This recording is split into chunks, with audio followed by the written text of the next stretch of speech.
Boa tarde a todas e todos. Deixa eu colocar aqui uma pequena apresentação, só para a gente seguir o roteiro, assim como os outros colegas fizeram.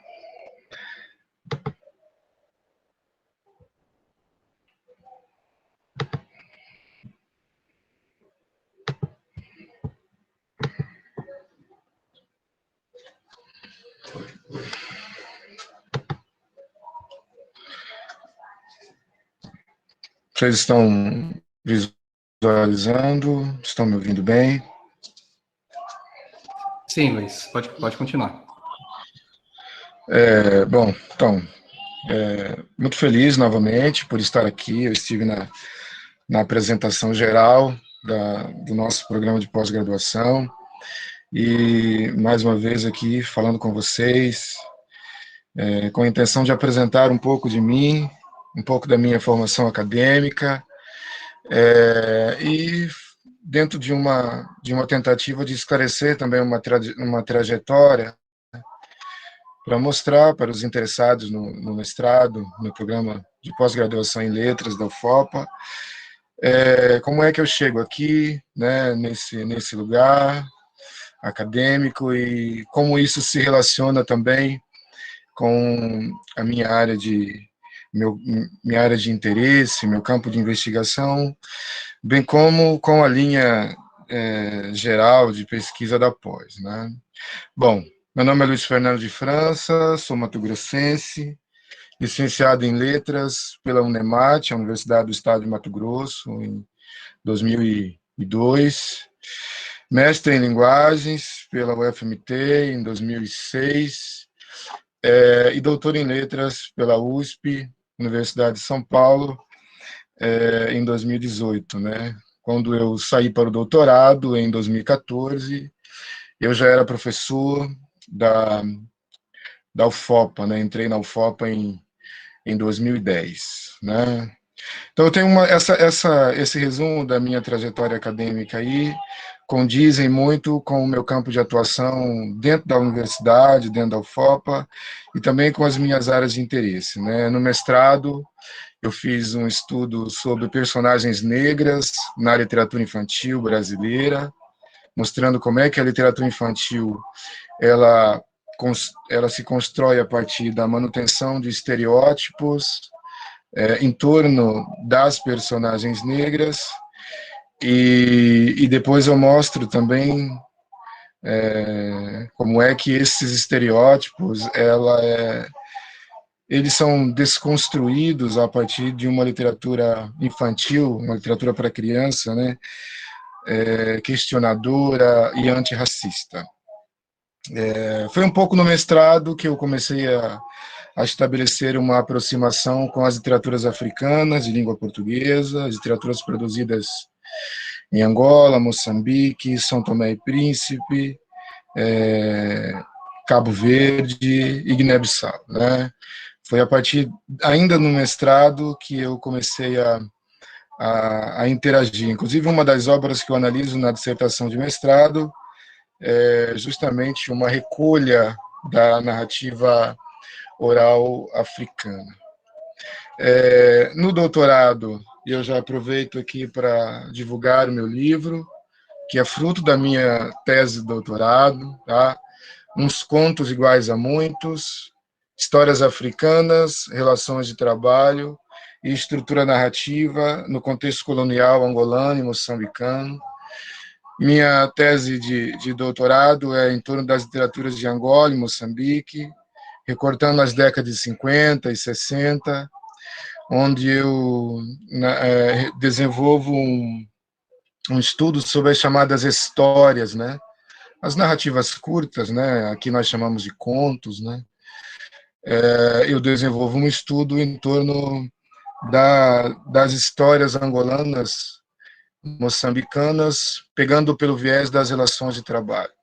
Como essas narrativas, construídas num contexto de luta, né, de libertação, produzidas num contexto anticolonial, né, elas vão denunciar, né, essa violência racista colonialista e como é que eles vão construir um discurso de libertação e de resistência. Então, o meu livro, que eu lancei em 2019, né, Uns Contos Iguais a Muitos, eu falo justamente disso, né? A ideia de Uns Contos Iguais a Muitos surge a partir de uma narrativa de um escritor angolano chamado Costa Andrade. Ele tem um conto chamado Um Conto Igual a Muitos, né? E aí eu pego esse conto e estabeleço uma relação com outros 28, 29 contos, mostrando recorrências narrativas, recorrências discursivas, para chegar nessa tese, né, de que existem uns contos iguais a muitos para denunciar as relações de trabalho, a violência e o racismo colonial. Tá? Mas antes de escrever o livro e antes de desenvolver a tese, eu já era professor da UFOPA. Eu entrei na UFOPA em 2010, tá? Depois de uma breve passagem pela UEPA, eu venho para o Pará para trabalhar na UEPA, né, como professor de literatura também na UEPA. Fiquei na UEPA durante cerca de 2 anos e meio, e aí em 2010 que eu venho para a UFOPA. Então, eu sou, junto com o professor Odenildo, né, nós somos os primeiros professores de literaturas africanas e língua portuguesa, né? Os primeiros e os últimos, porque depois de 2010 a UFOPA não chamou, não convocou, não construiu, né, nenhum outro concurso para essa área, né? Então, eu sou professor de literaturas africanas, né? Essa é a minha cadeira dentro da universidade. E sou também coordenador do grupo de pesquisa em literatura, história e cultura africana, afro-amazônica e quilombola, né? Um grupo de estudo chamado Afrolic, que reúne os meus orientandos de graduação, orientandos de iniciação científica, algumas atividades de extensão, orientandos de mestrado mesmo. Eu tenho orientando no mestrado no Prof. Letras, que é fruto também do Afrolic. Então, é um grupo voltado para discussões em torno da literatura africana, afro-amazônica e quilombola, e também tem uma pegada na questão pedagógica, né, de construção de material didático. Nós estamos trabalhando num material que já era para ter sido divulgado, mas a pandemia acabou atrasando um pouco, um material didático para as comunidades quilombolas, né? Um material construído com os professores dos territórios quilombolas aqui de Santarém. Tá? Sou também coordenador do projeto de pesquisa África, Brasil e Amazônia, diálogos literários e culturais, né? Um projeto que, em breve, alguns artigos começarão a sair como resultados desse estudo, né? Desse projeto, que eu desenvolvo ainda, né, ainda está em execução dentro da universidade, sobretudo pegando pela relação entre narrativa africana e narrativa brasileira, e, ao mesmo tempo, as narrativas da tradição oral moçambicana e as narrativas quilombolas. Então, vejam que a minha trajetória está bem voltada para o estudo das literaturas africanas, numa relação com a literatura negra, afro-amazônica e quilombola. E assim que eu vou constituindo o grupo de pesquisa e os projetos de estudo que a gente tem desenvolvido dentro da UFOPA. Eu coloquei aqui também que sou coordenador do projeto Baobá, acesso e acompanhamento de estudantes quilombolas da UFOPA, porque é uma parte da minha carreira acadêmica que eu tenho muito orgulho, né? E os colegas que me conhecem sabem do meu empenho nas políticas de ação afirmativa dentro da universidade. E é um projeto que tem dado muito resultado, o projeto Baobá tem dado muito resultado político, acadêmico e também científico. Tá? Há pouco eu acabei de receber uma primeira versão de um livro, no qual eu sou autor de um capítulo que eu traço justamente o perfil dos estudantes quilombolas da UFOPA. Então, o Projeto Baobá tem muito resultado do ponto de vista de ensino e de extensão, mas também bastante resultados aí de pesquisa. Tá? E eu coloco aqui porque eu entendo que o acesso à universidade é parte de uma política de ação afirmativa, é parte de uma política de reparação tão importante para o nosso país. E o estudo também das literaturas africanas e das literaturas quilombolas é parte desse processo de ação afirmativa.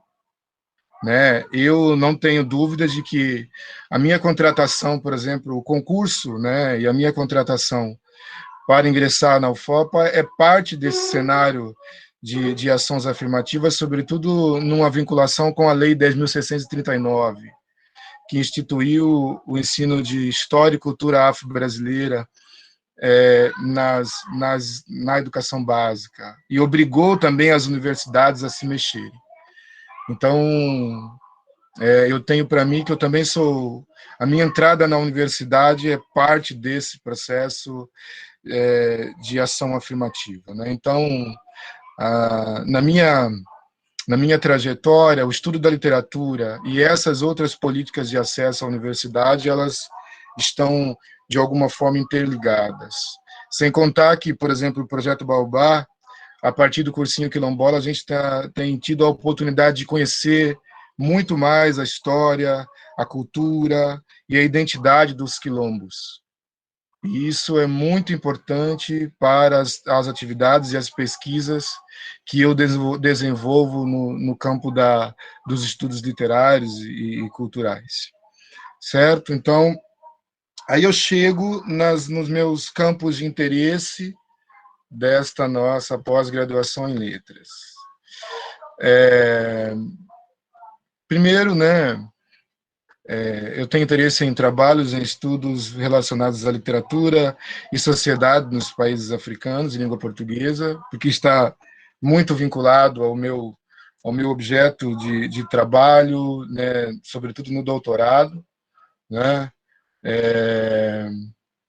E essa relação, ela passa muito por aquilo que o Antônio Cândido já nos ensinou, né? Quer dizer, as implicações entre literatura e sociedade, pensando muito na análise literária em termos de redução estrutural, né? Não somente pensando na literatura como uma representação social, mas pensando como é que essa sociedade, como é que essa vida social, como é que a política, como é que a história é parte do objeto literário.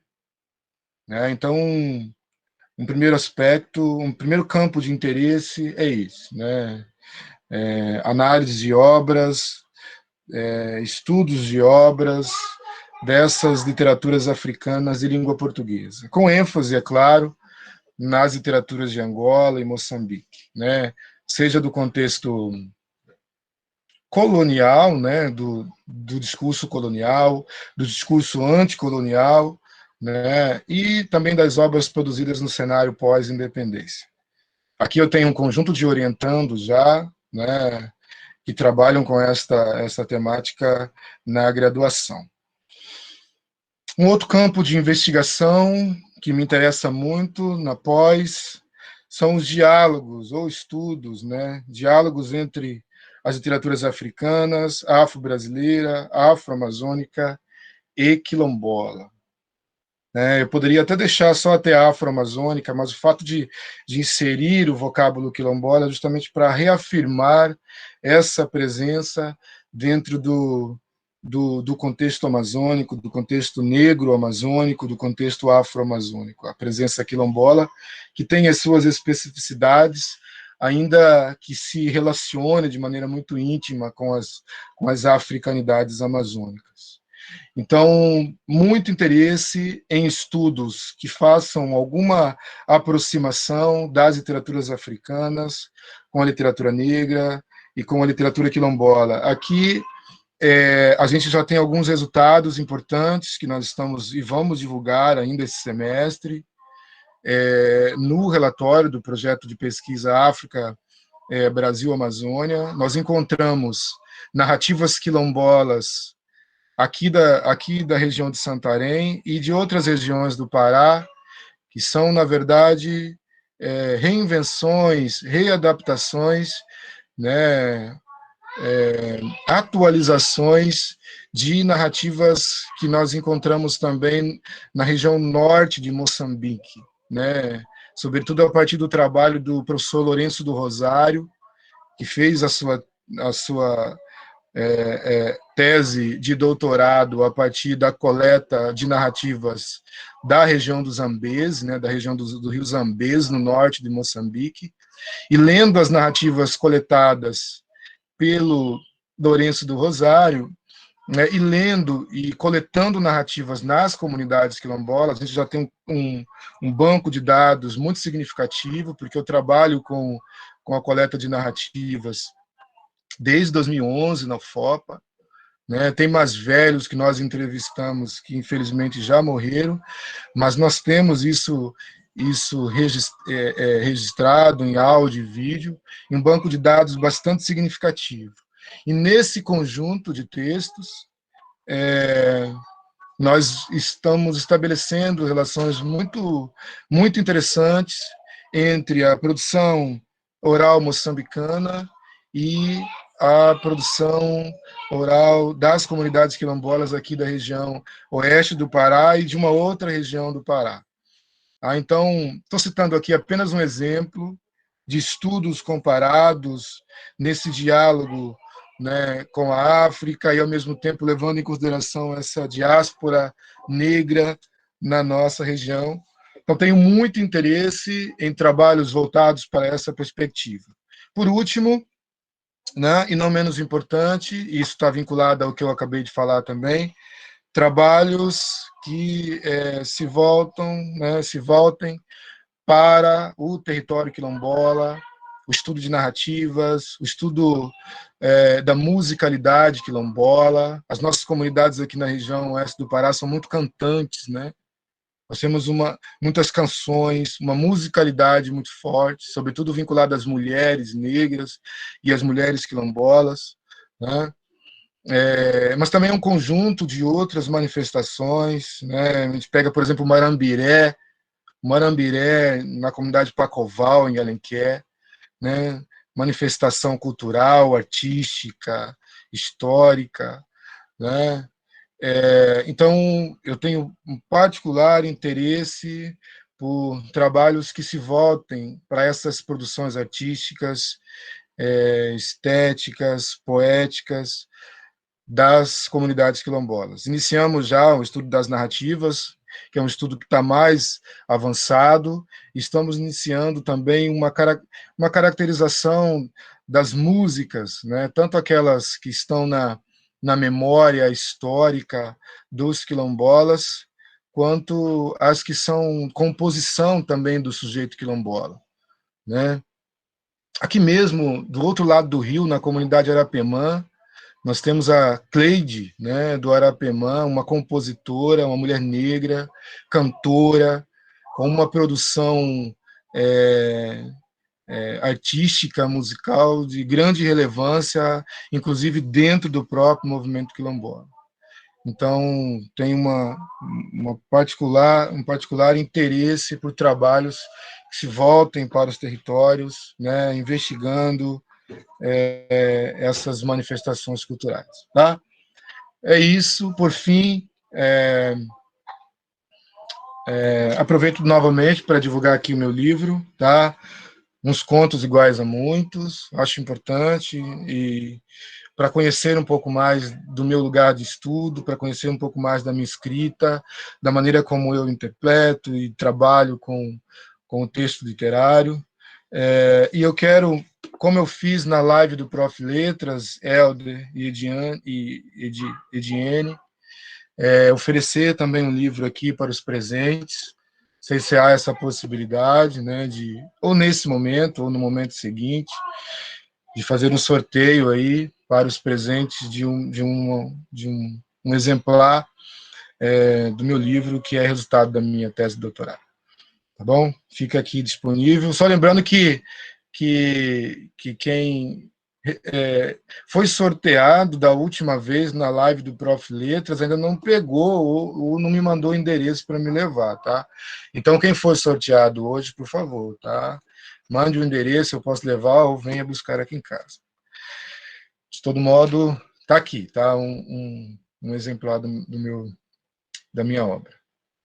Obrigado a todos pela oportunidade. Estou à disposição para o diálogo, para colaborar, né, para tirar dúvidas. Né, podem me procurar. Vou colocar meu endereço aqui meu e-mail no chat e estou à disposição.